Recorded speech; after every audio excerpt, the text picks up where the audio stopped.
Latest updates ఎప్పటికప్పుడు పొందడానికి big TV WhatsApp channel follow అవ్వండి. లింక్ డిస్క్రిప్షన్ లో ఉంది.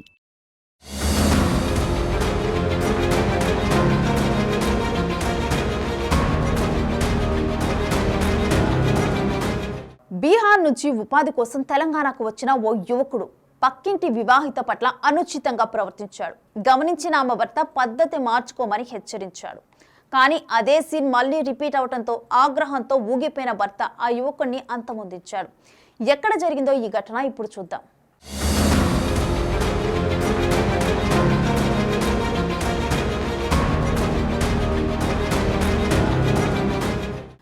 బీహార్ రాష్ట్రం ఖగరియా జిల్లా బయమందేపూర్ పరిధిలోని జంగారా గ్రామానికి చెందిన ముని దిల్కిష్ కుమార్ ఉపాధి కోసం వరంగల్ నగరానికి వచ్చాడు.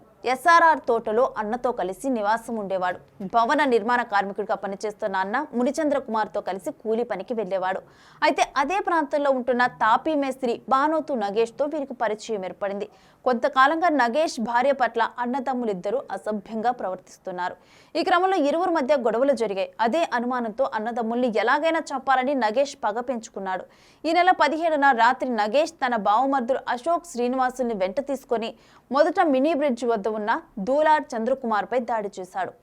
అతడు తప్పించుకోవడంతో ఒంటరిగా ఇంట్లో ఉన్న దిల్కిష్ కుమార్ పై తలపై ఇనుపరాడుతో కొట్టడంతో బలమైన గాయమై అక్కడికక్కడే మృతి చెందాడు. మృతుడు అన్న ఫిర్యాదు మేరకు కేసు నమోదు చేసుకున్న పోలీసులు నిందితులైన నగేష్, అశోక్ శ్రీనివాసును అదుపులోకి తీసుకుని రిమాండ్కు తరలించారు. వీరిద్దరి వద్ద నుంచి హత్యకు ఉపయోగించిన రాడ్డు, ద్విచక్ర వాహనాన్ని స్వాధీనం చేసుకున్నారు.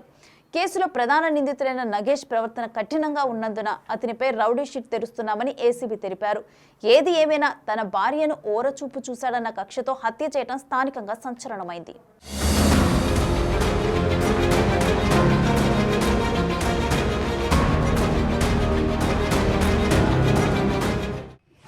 బీహార్ రాష్ట్రానికి చెందినటువంటి కొంతమంది యువకులు వరంగల్లోని ఎస్ఆర్ఆర్ తోట ఏరియాలో సుతారి పని చేసుకుంటూ కొన్ని సంవత్సరాల నుంచి జీవిస్తూ ఉన్నారు. అందులో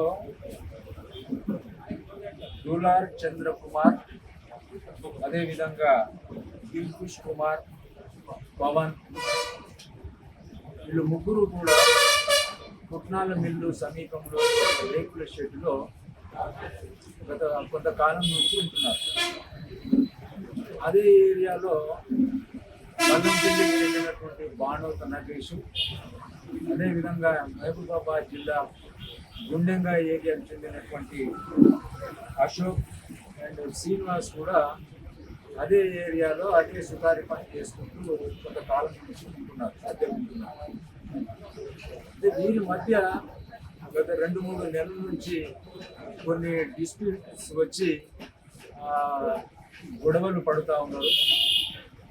ఆ గొడవల క్రమంలోనే ఈ మృతుడైనటువంటి దిల్కుష్ కుమార్, అదేవిధంగా దూలార్ చంద్ర కుమార్, బానోతు నగేష్ వైఫ్ను మరి వాళ్ళు కొన్ని కామెంట్స్ చేసినట్టుగా ఆ విషయంలో వీళ్ళు గొడవ పడడం జరిగింది.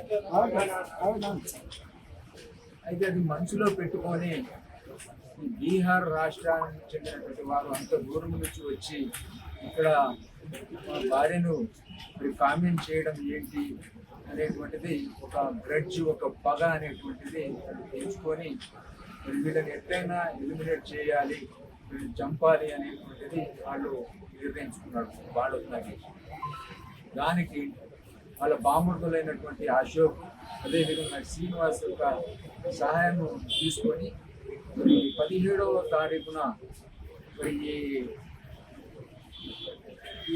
ఈ దూలార్ చంద్రకుమార్ మన అండర్ బ్రిడ్జ్ దగ్గర మేఘనాబాద్ సమీపంలో తన మిత్రుడు వరంగల్ రైల్వే స్టేషన్ తిరుగుతూ ఉంటే అతన్ని సెండప్ చేసే క్రమంలో ఆడ వాళ్ళతో ఉండగా ఈ యొక్క నేరస్తులు బానోతు నగేష్, అశోక్, శ్రీనివాస్ ముగ్గురు కలిసి అతన్ని చంపాలనేటువంటి ఉద్దేశంతో అతని మీద దాడి చేయడం జరుగుతుంది. ఆ దాడి నుండి మరి ఈ దూలార్ చంద్రకుమార్ తప్పించుకోవడం జరుగుతుంది. అతని యొక్క ఇద్దరు మిత్రులు కూడా తప్పించుకొని వెళ్ళిపోవడం జరుగుతుంది. తప్పించుకొని పోయిన తర్వాత ఈ ముగ్గురు నేరస్తులు మరి వీరు ఉండేటువంటి రూమ్ ఏదైతే ఉందో పుట్నాల మిల్లు ఎస్ఆర్ఆర్ తోట సమీపంలో అక్కడికి వెళ్తారు.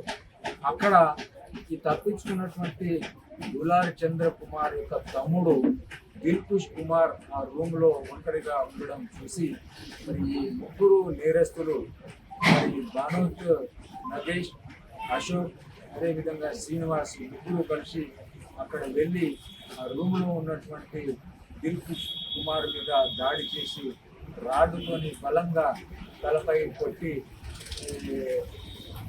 కొట్టడంతో అక్కడికక్కడే అతని చనిపోవడం జరుగుతుంది. దాని తర్వాత మాకు సమాచారం వస్తుంది. సమాచారం వెళ్ళిన తర్వాత అక్కడ వెళ్ళి అన్ని పరిశీలించిన తర్వాత ఆ కేసు నమోదు చేసి మా సిఏ గారి ఆధ్వర్యంలో ఇన్వెస్టిగేట్ చేయడం స్టార్ట్ చేస్తాము.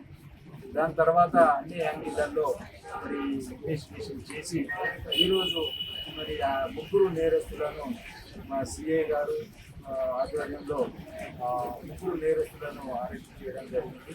వారి దగ్గర నుంచి మరి అతన్ని చంపడానికి యూజ్ చేసినటువంటి రాడ్డు, అదేవిధంగా వాళ్ళు వాడినటువంటి బైక్ను సీజ్ చేసి వాళ్ళని అరెస్ట్ చేసి పోలీస్ స్టేషన్ తీసుకొని రావడం జరిగింది. వారిని ఈరోజు ముగ్గురిని కూడా రిమాండ్ పంపడం జరుగుతూ ఉంది. అదేవిధంగా వారిపైన రౌడీ షీట్ కూడా ఓపెన్ చేస్తున్నాము. వాళ్ళు చాలా నెటోరియస్ ఉన్నాడు. నగేష్ అనేటువంటి ప్రధాన ముద్దాయి ఎవరైతే ఉన్నారో A1 చాలా నెటోరియస్ కూడా, అతని మీద సర్వేలెన్స్ అవసరం ఉంది. అతని పైన రౌడీ షీట్ కూడా ఓపెన్ చేస్తున్నాం. సో ఈ కేసుని నిజంగా కూడా ఒక షార్ట్ పీరియడ్లో పక్కా ప్రాపర్ ఇన్వెస్టిగేషన్తో ఛేదించి వాళ్ళని అరెస్ట్ చేయడంలో మరి అత్యంత ప్రతిబద్ధమైనటువంటి మా శ్రీ వెంకటరత్నం గారికి, అదేవిధంగా SI Suresh and Srikanth and మా క్రైమ్ టీమ్, మా స్టాఫ్ అందరికీ మా సిపి గారి తరఫున వారికి అభినందనలు తెలియజేస్తున్నాను.